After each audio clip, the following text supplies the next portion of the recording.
अधिक मासासाठी खास बनवलेले खमंग, कुरकुरीत आणि गोड अनारसे पाहून तुमच्या तोंडाला पाणी सुटणार नाही तर नवलच. चला करूया या रेसिपीला सुरू. नमस्कार, माझ्या चॅनलमध्ये तुमचं सगळ्यांचं स्वागत आहे. अधिक मास हा भगवान पुरुषोत्तमांना समर्पित अतिशय पवित्र महिना मानला जातो. या महिन्यात जप, दान, धर्म आणि भक्ती या विशेष महत्त्व आहे. आज मी हे अनारसचे पीठ तयार आहे.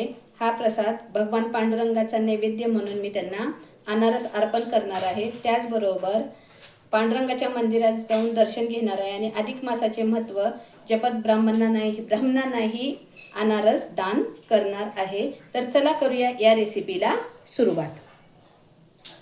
तर तुम्ही बघू शकता हे अनारसचं पीठ आहे. हे चांगलं तयार पीठ आहे. त्याच्यामध्ये गूळ मिक्स करून घेतलेला आहे.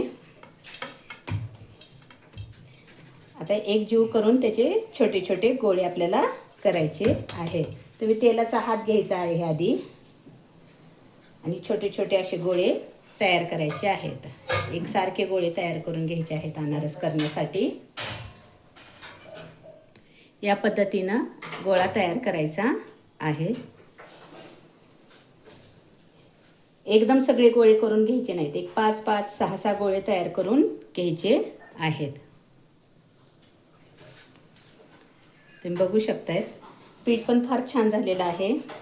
ही रेसिपी मी पूर्ण मुळापासून टाकलेली नाही. नंतर मी पीठ कसे तयार करायचे ते दिवाळीत मी टाकणार आहे हा व्हिडिओ. पद्धतीने मी हे 5 ते 7 गोळे तयार केलेले आहेत. आता मी तुम्हाला हे अनारस थापून दाखवणार आहेत. हे कसे थापायचे आहेत खसखस घेऊन.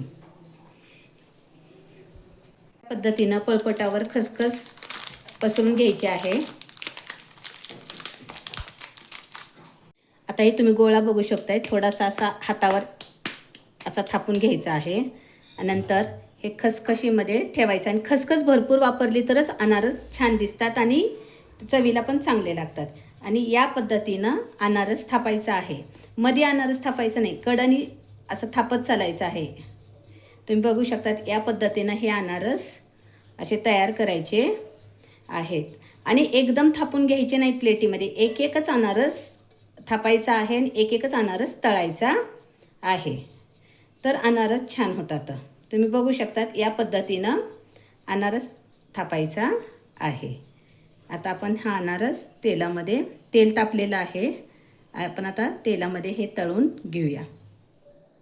आता अनारस ह्याच्यामध्ये टाकायचं आहे आणि भर भर भर भर त्याच्यावर तेल सोडायचं आहे अनारशावर. आणि ज्या बाजूने आपण खसखस लावली आहे त्या बाजूनच अनारसा तळायचा आहे.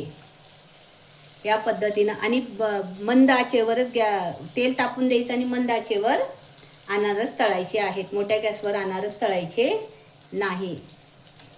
आणि एकदम गुलाबी कलर काढायचा आहे.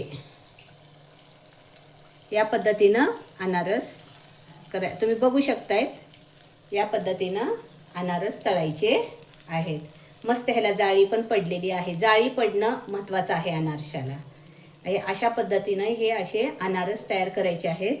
आणि हे काढायचे आहेत. हे पुरणाच्या चाळणीवर काढायचे आहेत.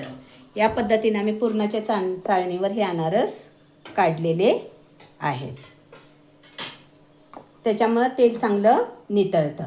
आता मी एक नवीन प्लेट घेतलेली आहे आणि आज मी पांडुरंगाला जाणार आहे. त्यासाठी मी अनारसचा नैवेद्य ताटात भरत आहे. 11 अनारसचा नैवेद्य मी ताटात भरणार आहे. या पद्धतीनं पद्धतीनं मी असे ताट भरलेले आहे. त्याच्यावर मी तांब्याचा दिवा ठेवलेला आहे आणि आता त्याच्यामध्ये तुपाची फुलवात लावणार आहे आणि मंदिरात जाणार आहे. तुम्हाला आमची ही अनारशांची रेसिपी आवडली असेल तर व्हिडिओला लाईक करा, कमेंट करून तुमचे मत नक्की सांगा आणि अशाच पारंपरिक रेसिपीसाठी चॅनलला सबस्क्राईब करायला विसरू नका. धन्यवाद.